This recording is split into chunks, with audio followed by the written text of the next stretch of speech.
যখন আমরা Mobil drain দেব তখন আমরা যে জিনিসগুলো লক্ষ্য করব, তো লক্ষণীয় বিষয় সেটা হচ্ছে যখন আমরা মোবিল ড্রেন দেই তখন কিন্তু এদিকে খেয়াল রাখতে হয়।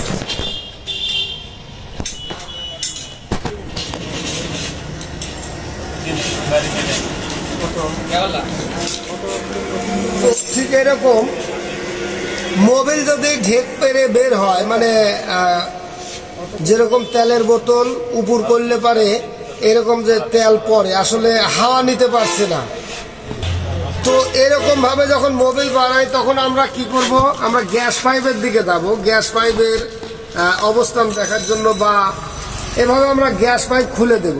ঠিক এরকম ভাবে গ্যাস পাইপ খুলে দেব, তাহলে কিন্তু স্বচ্ছভাবে মোবিল পরে কিনা দেখব। আর যদি স্বচ্ছভাবে মোবিল পরে তাহলে আমাদের বুঝতে হবে যে গ্যাস পাইপ জাম হয়ে গেছে, তাহলে আমাদের গ্যাস পাইপটা জাম অর্থাৎ পরিষ্কার করে দিতে হবে গ্যাস পাইপ, এবং এয়ার ফিল্টারের সাইড আমরা পরিষ্কার করে দেব। এছাড়া আমরা হেডের ক্যাপেট কভারটা খুলে আমরা দেখব এর মধ্যে কি অবস্থা। তো আমরা ট্যাপের কভারটিকে খুলবো।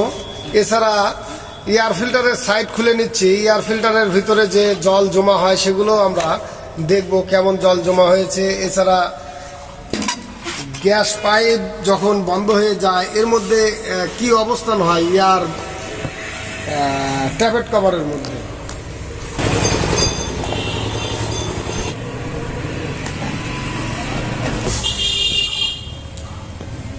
তো ঠিক এরকম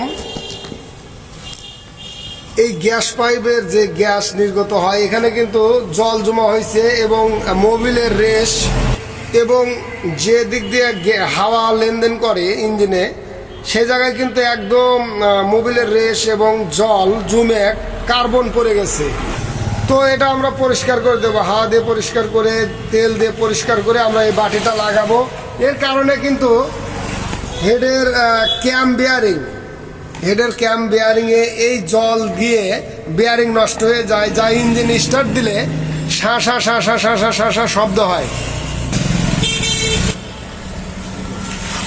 তো ঠিক এরকম এয়ার ফিল্টারের মধ্যেও কিন্তু অনেক ময়লা জমে, যা এদের মধ্যেও কিন্তু রয়েছে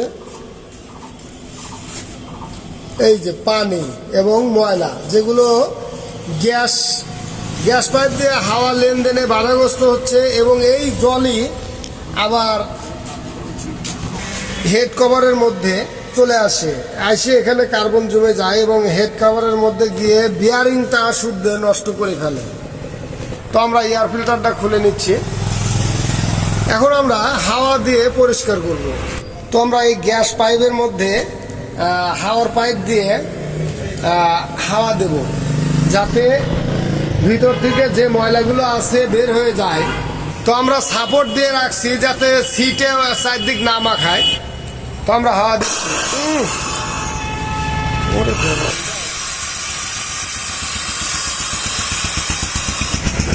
তো অনেক ময়লা, তো হাওয়া দেওয়ার পর যেটা ঘটলো, আসলে হাওয়া দেওয়ার পরে একদম পানি এবং ময়লা চারদিক মাখায় গেছে। আমরা ফিল্টার দিয়ে, এয়ার ফিল্টার দিয়ে এটা মুছে দেব।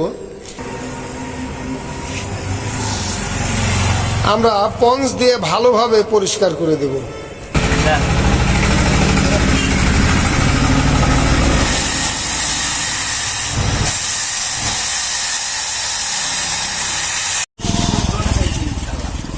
এবার আমরা এই সাইড কভারটা লাগিয়ে দেবো, পরিষ্কার হয়ে গেছে। এছাড়া আমরা এয়ার ফিল্টার লাগিয়ে বাইকটিকে মোবিল দিয়ে স্টার্ট দেব।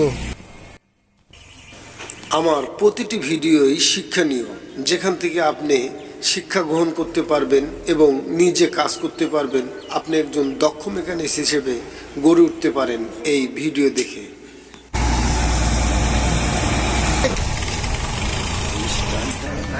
তো নিচে গ্যাস পাইপও আমরা পরিষ্কার করে দিলাম, যেখানে জল জমে সেটাও পরিষ্কার করে দিলাম। এভাবেই পরিষ্কার করে দিলে ভালো হয়। এবার আমরা ইঞ্জিন মোবিল দিয়ে বাইকটিকে স্টার্ট দেব। তো মোবিল দেওয়া হয়ে গেল। এছাড়া আমরা যদি নেট পরিষ্কার করার দরকার থাকে, মোবিল নেট, যেটা মোবিল ফিল্টার, এছাড়া মোবিল ফিল্টার যদি খারাপ থাকে আমরা বদলিয়ে দেব। তো মোবিল দেওয়ার সময় আমরা মোবিল ফিল্টারটা দেখে দিই।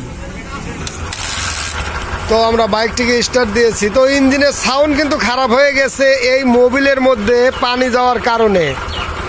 তো ঠিক এরকম